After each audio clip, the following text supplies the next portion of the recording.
বিএনপির স্থায়ী কমিটির সদস্য মির্জা আব্বাস বলেছেন, ইদানিং কথা বলার সুযোগ পেয়ে কেউ কেউ বলছে বিএনপি নাকি 111 আনার পায়তারা করছে, কিন্তু তারা ভালো করেই জানে 111-এর ভয়াবহ পরিণতি বিএনপির চেয়ে বেশি কেউ ভোগ করেনি। যদি এ ধরনের কথাবার্তা বলতে থাকেন তাহলে বাংলাদেশ গণতন্ত্রের মুখ দেখবে না। আর যদি কোনো ষড়যন্ত্রকারী গোষ্ঠী বিএনপিকে আওয়ামী লীগের কাতারে বা ভারতের দালাল ট্যাগ দেওয়ার চেষ্টা করে তাদের পরিণতি ভয়াবহ হবে। বিএনপি কেন্দ্রীয় কার্যালয়ে আরাফাত রহমান কোকোর 10ম মৃত্যুবার্ষিকী উপলক্ষে দোয়া মাহফিলে এসব কথা বলেন তিনি। নতুন দল গঠন বিষয়ে দলের অবস্থান পরিষ্কার করে আব্বাস বলেছেন, নতুন দল গঠন নিয়ে বিএনপি হিংসা করে না। গণতান্ত্রিক ধারায় দল পরিচালনা করলে বিএনপি তাদের স্বাগত জানাবে। একটি দল ক্ষমতায় আসার জন্য পাগল হয়ে গেছে বলেও উল্লেখ করেন মির্জা আব্বাস। আমাদের দেশ নেত্রী বেগম খালেদা পর্যন্ত এই 1/11 অনুসরণ থেকে রেহাই পায় নাই। তাকে নির্মমভাবে হত্যা করার চেষ্টা করা হয়েছে। আর আজকে ওনারাই অনেকেই বলেন যে বিএনপি 1/11 আনার স্বপ্ন দেখছে, চিন্তা করছে, কথাবার্তা বলছে। বিএনপিকে আওয়ামী শিবিরের দিকে ছেড়ে দেওয়ার চেষ্টা করা হচ্ছে। আর আমি পরিষ্কার ভাবে বলতে চাই, ভারতের দোসরই আওয়ামী লীগ, তাদের দিকে যারা বিএনপিকে ঠেলে দিতে চায়, আমি বলবো আপনারা নিজের চেহারাটা আয়না দিয়ে দেখুন। তবে বিএনপিকে যারা ভিন্ন শিবিরে ঠেলে দিয়ে ফায়দা হাসিলের চেষ্টা করছেন, এটার পরিণতি কিন্তু ভালো হবে না। বিএনপির সিনিয়র যুগ্ম মহাসচিব রুহুল কবির রিজভী বলেছেন, অন্তর্বর্তী সরকারের উপদেষ্টাদের মধ্যে কেউ কেউ রাজনৈতিক দল গঠনের চেষ্টা করছেন বলে শোনা যাচ্ছে। তাহলে তো সরকারের নিরপেক্ষতা নিয়ে প্রশ্ন উঠবেই। মানুষ মনে করবে অন্তর্বর্তী সরকার কোনো একটা মাস্টার প্ল্যানের মধ্যে অন্তর্ভুক্ত রয়েছে। সকালে বনানী কবরস্থানে বিএনপির প্রতিষ্ঠাতা জিয়াউর রহমান ও সাবেক প্রধানমন্ত্রী খালেদা জিয়ার ছোট ছেলে আরাফাত রহমান কোকোর কবর জিয়ারত শেষে তিনি একথা বলেন। রিজভী বলেন, এই সরকার বিভিন্ন প্রশাসনিক নিয়োগের ক্ষেত্রেও বিশেষ কোনো রাজনৈতিক দলকে প্রাধান্য দিচ্ছে। শোনা যাচ্ছে তারা কিংস পার্টি তৈরি করছে। এসব করলে জনগণের তার আস্থা তাদের কাছে হারাবে। যে গণতন্ত্রের জন্য, যে অবাধ সুষ্ঠু নির্বাচনের জন্য 16 বছর ধরে এদেশের গণতন্ত্রকামী মানুষ, জনগণ অপেক্ষা করেছে, লড়াই করেছে, রক্ত ঝরিয়েছে, নিজের জীবন উৎসর্গ করেছে, সেই অবাধ সুষ্ঠু নির্বাচন নিয়ে এত দ্বিধা কেন, এত গড়িমসি কেন? এটা তো আজকে জনগণের জিজ্ঞাসা। নিরপেক্ষতার কোনো চিহ্ন না থাকে। আমরা এও শুনেছি যে উপদেষ্টাদের মধ্যে থেকে চেষ্টা করা হচ্ছে যে একটা কিংস পার্টি করার। তারপরে বিভিন্ন ক্ষেত্রে আমরা দেখেছি, বিভিন্ন জায়গায় প্রশাসনের বিভিন্ন ক্ষেত্রে নিয়োগের ক্ষেত্রে বিশেষ কোনো রাজনৈতিক দলকে তারা প্রাধান্য দিচ্ছেন বা ইয়ে করছেন। বিএনপির প্রতিষ্ঠাতা শহীদ প্রেসিডেন্ট জিয়াউর রহমান ও বেগম খালেদা জিয়ার ছোট ছেলে আরাফাত রহমান কোকোর 10ম মৃত্যুবার্ষিকী আজ।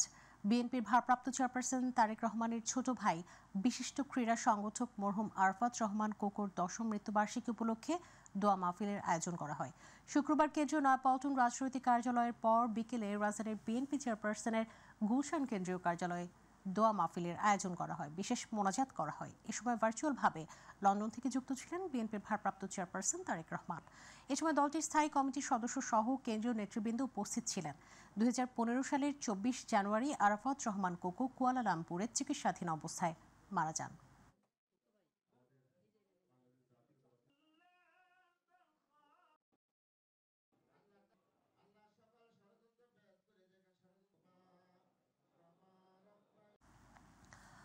লন্ডন ক্লিনিক থেকে 17 দিন চিকিৎসা নিয়ে ছেলে তারেক রহমানের বাসায় যাবেন বিএনপি চেয়ারপারসন বেগম খালেদা জিয়া।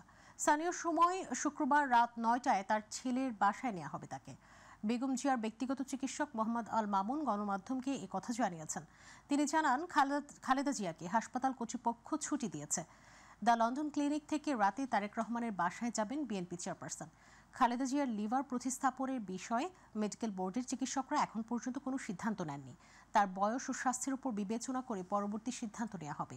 গত 8 জানুয়ারি থেকে যুক্তরাজ্যের দ্য লন্ডন ক্লিনিক হাসপাতালে চিকিৎসাধীন বেগম খালেদা জিয়া। এই সার্বক্ষণিকভাবে প্রফেসর প্যাট্রিক কেনেডি এবং জেনিফার ক্রস ওনাদের সার্বিক তত্ত্বাবধানে উনি চিকিৎসা অধীন থাকবেন এবং মেডিকেল বোর্ড যেটি ওনার চিকিৎসকরা আছে ওনাদের তত্ত্বাবধানে থাকবেন। তবে এখানে মেইনলি প্রফেসর প্যাট্রিক কেনেডি এবং জেনিফার ক্রস ওনাদের অধীনেই উনি চিকিৎসাধীন থাকবেন এবং এখানে যে ইউকের যে নিয়ম সেই নিয়ম মেনেই ওনার চিকিৎসা চলবে।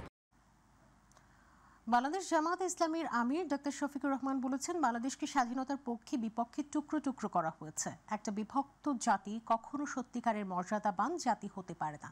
তিনি বলেন, চাঁদাবাজি ও দখল বাণিজ্য বন্ধ করতে হবে। জাতীয় ঐক্য বিনষ্ট হলে পুনরায় ফ্যাসিস্টরা ফিরে আসার সুযোগ পাবে। সকালে কুড়িগ্রাম সরকারি কলেজ মাঠে তিনি কুড়িগ্রাম জেলা জামাতের উদ্যোগে এক বিশাল কর্মী সম্মেলনে প্রধান অতিথি হিসেবে বক্তব্য দেওয়ার সময় এসব কথা বলেন। এ সময় তিনি আওয়ামী লীগ সরকারের আমলে সংগঠিত সকল হত্যারও বিচার দাবি করেন। আমরা ভিন্ন চোখে কাউকে দেখতে চাই না। আমরা ধর্মের ভিত্তিতে বিভাজনকে মনে করি এটা শোষণের হাতিয়ার। যখন ফিরে আসে ফ্যাসিস্টকে আমরা যেন কোনো ধরনের আশ্রয় প্রশ্রয় না।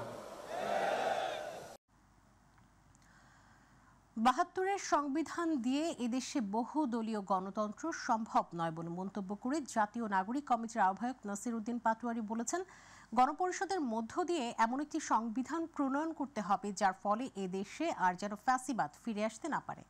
বিকেলে জাতীয় জাদুঘরের সামনে March for unity and justice শিরোনামে বৈষম্য বিরোধী ছাত্র আন্দোলনের ব্যানারে সমাবেশে এসব কথা বলেন তিনি বলেন, বিচার প্রক্রিয়া আর সংস্কার প্রক্রিয়ায় কেউ যদি বাধা দিতে চায় তবে সবাইকে আবারও প্রস্তুত থাকতে হবে। বাধা দেওয়ার পরিণতি হবে শেখ হাসিনার মতো। জুলাই গণঅভ্যুত্থানের স্বীকৃত আন্দোলন দমনে সংগঠিত হত্যার বিচারের দাবিতে রাজধানীর শাহবাগে সমাবেশ করে বেসরকারি বিশ্ববিদ্যালয়ের শিক্ষার্থীরা।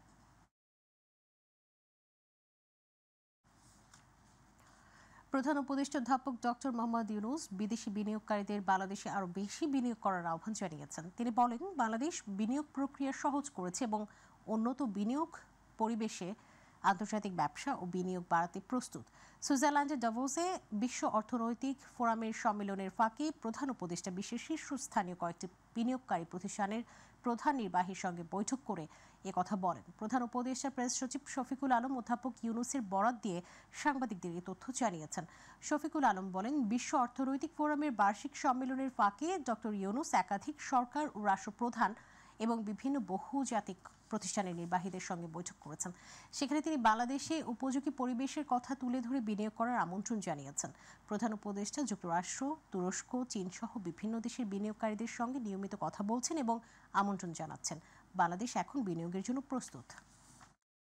চিরাং পোর্টের যদি এফিসিয়েন্সি বাড়ানো যায়, পুরো বাংলাদেশের ফরেন ডাইরেক্ট ইনভেস্টমেন্ট আসবে।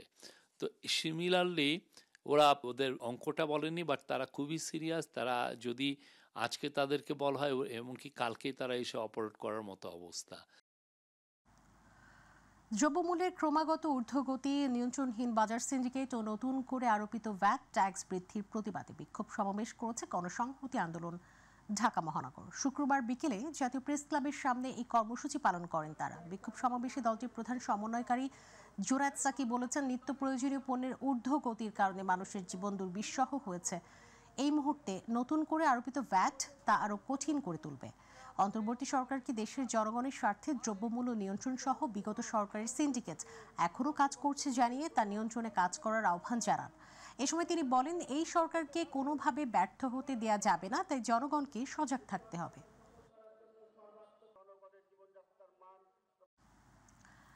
নিত্য প্রয়োজনীয় পণ্যের বাজারে কোনোভাবেই কমছে না চালের দাম, বরং এক মাসে সব ধরনের চালে কেজি প্রতি বেড়েছে 10 থেকে 12 টাকা।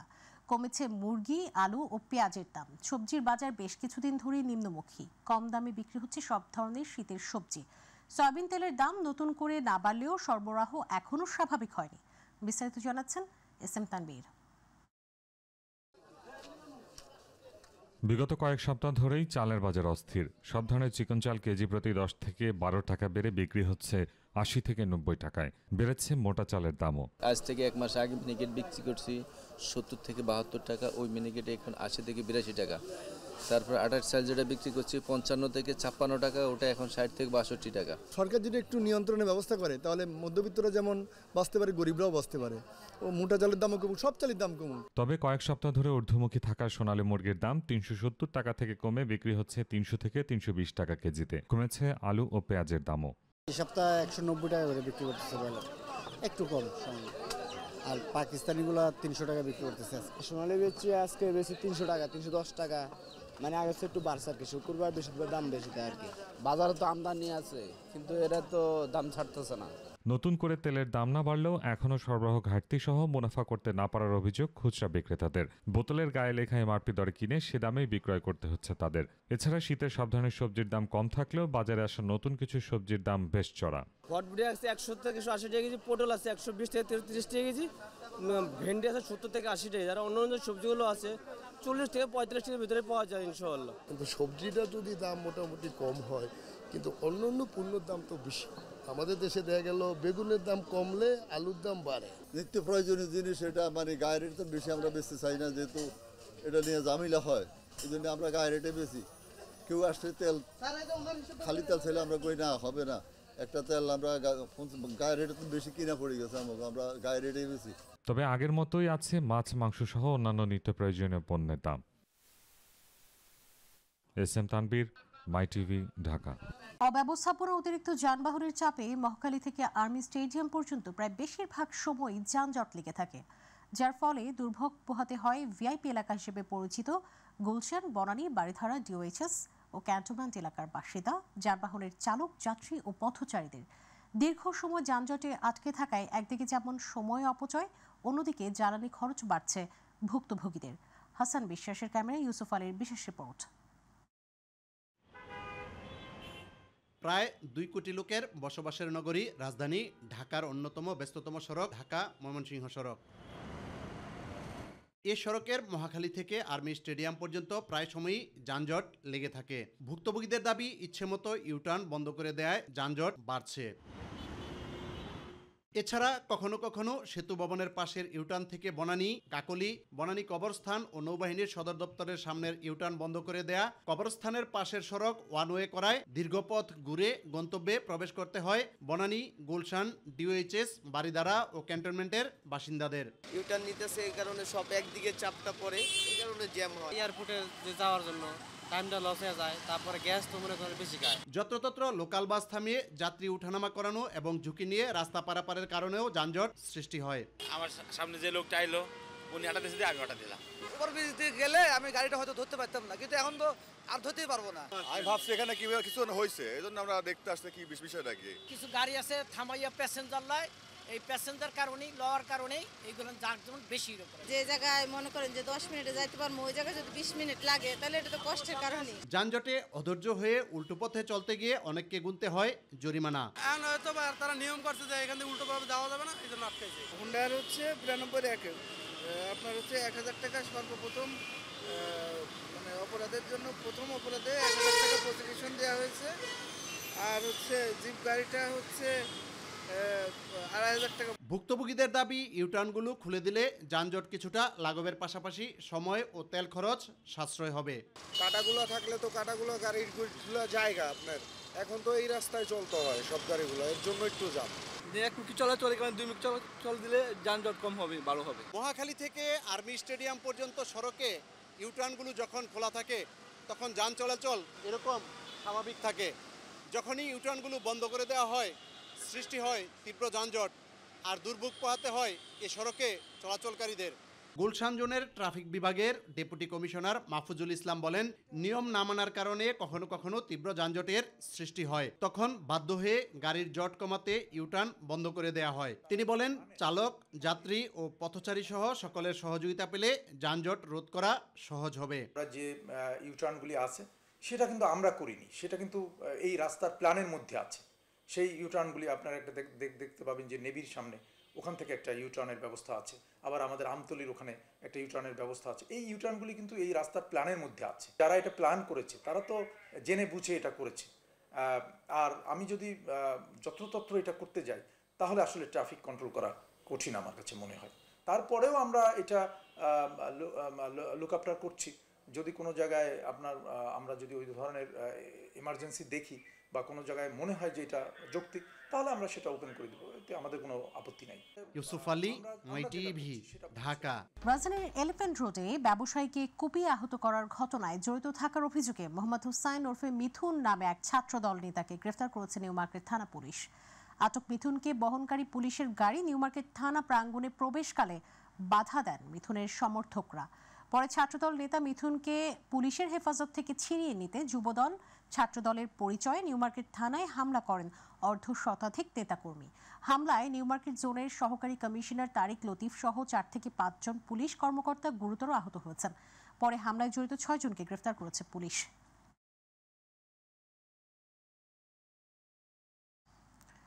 প্রাথমিক সহ সব শিক্ষককে প্রথম শ্রেণীর চাকুরিতে অন্তর্ভুক্ত করার দাবি জানিয়েছেন গণ অধিকার পরিষদের সভাপতি নুরুল হক নূর। শুক্রবার বিকেলে শহীদ মিনারে সরকারি প্রাথমিক বিদ্যালয়ের সহকারী শিক্ষকদের 10ম গ্রেডের দাবিতে অনুষ্ঠিত সমাবেশে তিনি এই দাবি জানিয়েছেন। সমাবেশ শেষে শিক্ষকরা একটি মিছিল নিয়ে প্রধান উপদেষ্টার বাসভবন যমুনা অভিমুখে যাত্রা করলে মিছিলটি শাহবাগ এলাকায় এলে আটকে দেয় পুলিশ। বিস্তারিত এস এম তানবীরের আরও একটি রিপোর্টে। সরকারি প্রাথমিক বিদ্যালয়ের সহকারী শিক্ষকরা 10ম গ্রেডের দাবিতে অনেকদিন ধরেই তাদের দাবির কথা বলে আসছেন। শুক্রবার সকাল থেকে সারা দেশ থেকে প্রাথমিকের শিক্ষকেরা ঢাকার কেন্দ্রীয় শহীদ মিনারে জড়ো হয়ে সমাবেশ করেন। সমাবেশে নুরুল হক নূর বলেন, নতুন বাংলাদেশ বিনির্মাণ করতে চাইলে শিক্ষকদের অগ্রভাগে রাখতে হবে। নির্বাচনের কথা বলছি, সংস্কারের কথা বলছি, কিন্তু যারা এই সব কিছুর কেন্দ্রবিন্দুতে কাজ করতে পারবে, আগামী নির্বাচনও যদি আমরা চাই, নির্বাচনের সঠিক এবং নিরপেক্ষ দায়িত্ব পালন করবে শিক্ষকদের প্রতি আমাদের দৃষ্টি না থাকে, তাহলে আমরা আগামীতে কিভাবে নতুন বাংলাদেশ বিনির্মাণ করব। এ সময় শিক্ষকরা তাদের দাবি তুলে ধরে বক্তব্য রাখেন। বৈষম্যের অবসান ঘটিয়ে এখানে নতুন বাংলাদেশ গড়ছেন। আমরা সে আন্দোলনে ছিলাম, আমরা ছাত্র শিক্ষক আন্দোলন করেছি। এখন আমরা বৈষম্যের বিরুদ্ধে আরেকটা আমার আন্দোলন, এটা হচ্ছে আমাদের বেতন কাঠামো পরিবর্তন করতে হবে, আমাদের 10 গ্রেড দিতে হবে। যেখানে পিটিআই সংলগ্ন প্রাথমিক বিদ্যালয় আছে, প্রশিক্ষণ বিদ্যালয়, ওই প্রশিক্ষণ বিদ্যালয়ের একই কারিকুলাম চলে, একই যোগ্যতা সম্পন্ন টিচারদের 10ম গ্রেড দেওয়া হচ্ছে, কিন্তু আমাদেরকে 10ম গ্রেড দেওয়া হচ্ছে না। কেন? শিক্ষক যদি ন্যায্য গ্রেড না পায়, উচ্চ বেতন না পায়, তাহলে এই জাতিকে পড়াবে কে? এ দেশ উন্নত হবে কিভাবে? তাই আমি উন্নত দেশ গড়ার লক্ষ্যে 10ম গ্রেড চাই এবং এটা আমাদের দিতে হবে।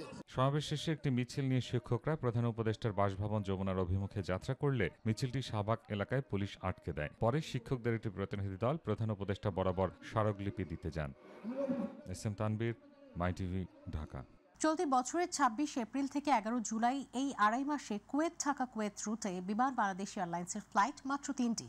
কুয়েত প্রতিনিধি আলামিন রানা জানিয়েছেন, এর ফলে যেমন ভোগান্তিতে পড়বেন কুয়েত প্রবাসীরা, তেমনি দেশ হারাবে বিপুল পরিমাণ রেমিটেন্স। কেননা ওই সময় ঈদের ছুটিতে দেশে আসার পরিকল্পনা করছেন অনেক প্রবাসী, কিন্তু বিমানের ফ্লাইট না থাকায় চড়া দামে অন্য এয়ারলাইন্সের টিকিট কিনতে বাধ্য হচ্ছেন তারা। আবার অনেকে ঈদের ছুটিতে দেশে আসার পরিকল্পনা বাতিল করেছেন। এতে ক্ষতির মুখে ট্রাভেল এজেন্সিগুলো। কুয়েত ঢাকা কুয়েত রুটে সরাসরি ফ্লাইট পরিচালনা করে বিমান বাংলাদেশ এয়ারলাইন্স, কুয়েত এয়ারওয়েজ ও জাজিরা এয়ারলাইন্স। কুয়েত এয়ারওয়েজ ও জাজিরা এয়ারলাইন্স সপ্তাহে 14টি এবং বিমান বাংলাদেশ এয়ারলাইন্স সপ্তাহে 3টি ফ্লাইট পরিচালনা করে আসছিল। তবে কয়েক মাস আগে হঠাৎ করে 3টি ফ্লাইট কমিয়ে দেয় কুয়েত এয়ারওয়েজ ও জাজিরা এয়ারলাইন্স। এতে বেশি খরচে অন্য এয়ারলাইন্সে যাতায়াত করতে বাধ্য হচ্ছেন প্রবাসীরা। এই অবস্থায় দ্রুত কুয়েত ঢাকা রুটে বিমান ফ্লাইট রিশিডিউল করার দাবি কুয়েত প্রবাসীদের। জন্মসূত্রে নাগরিকত্ব আইন বাতিলে যুক্তরাষ্ট্রের প্রেসিডেন্ট ডোনাল্ড ট্রাম্পের সই করা নির্বাহী আদেশ সাময়িকভাবে স্থগিত করেছেন দেশটির একটি আদালত। ট্রাম্পের এই আদেশ 20 ফেব্রুয়ারি থেকে কার্যকর হওয়ার কথা রয়েছে। অপরদিকে নির্দিষ্ট সময়ের আগেই সন্তান প্রসবের জন্য যুক্তরাষ্ট্রে থাকা অনেক ভারতীয় গর্ভবতী নারী ঝুঁকছেন প্রিটার্ম সি সেকশন বা আগাম সিজারের দিকে। বিস্তারিত জুবাইর রহমানের রিপোর্টে। যুক্তরাষ্ট্রের মাটিতে জন্ম হলেই নাগরিকত্ব, এমন রীতি চলে আসছে 127 বছর ধরে। তবে গত সোমবার দ্বিতীয় দফায় প্রেসিডেন্ট হিসেবে দায়িত্ব নিয়েই নির্বাহী আদেশের মাধ্যমে এটি বাতিল করেন ডোনাল্ড ট্রাম্প। এই আদেশে বলা হয়, অবৈধ ও কাগজপত্রবিহীন অভিবাসীদের অনাগত সন্তানরা যুক্তরাষ্ট্রে জন্ম নিলেও তারা আর স্বয়ংক্রিয়ভাবে নাগরিকত্ব পাবে না। নাগরিকত্ব পেতে হলে বাবা অথবা মা যে কারো একজনকে মার্কিন নাগরিক হতে হবে অথবা বৈধ কাগজপত্র থাকতে হবে।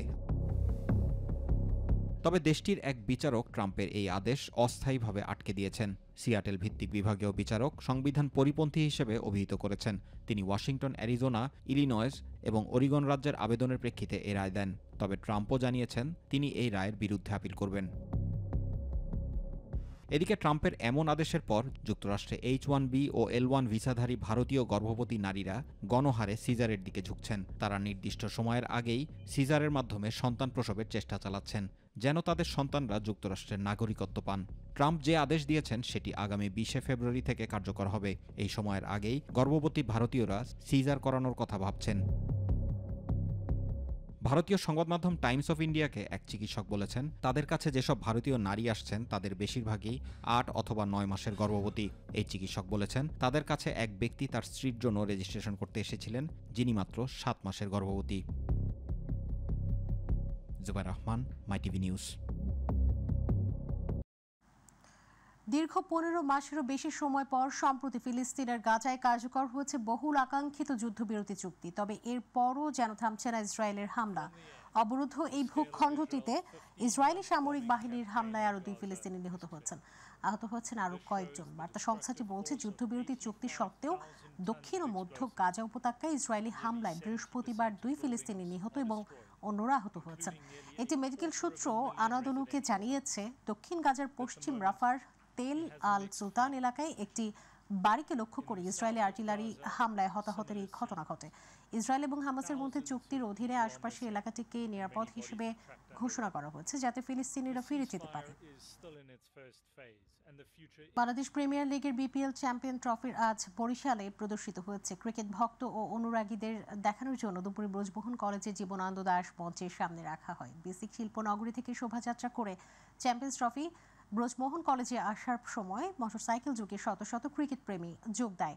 সেখানে অবস্থানের পর 3:30টায় ট্রফি নিয়ে বরিশাল বিশ্ববিদ্যালয় ক্যাম্পাসে রওনা হয়। এখানে সব বয়স ও শ্রেণী পেশার ক্রিকেট ভক্তরা চ্যাম্পিয়ন্স ট্রফি দেখতে ভিড় জমায়, আনন্দে মাতে। ভক্তরা বলেন, তারা উচ্ছ্বসিত, পাশাপাশি গেলবারের ন্যায় এবারও এই ট্রফি বরিশালে দেখতে চান। এ নিয়ে ফরচুন বরিশালের পরিচালক শফিকুর রহমান বলেছেন, এবারের বিপিএলে তাদের ব্যালেন্স দল, আশা করছেন দ্বিতীয়বারের মতো চ্যাম্পিয়ন হবেন।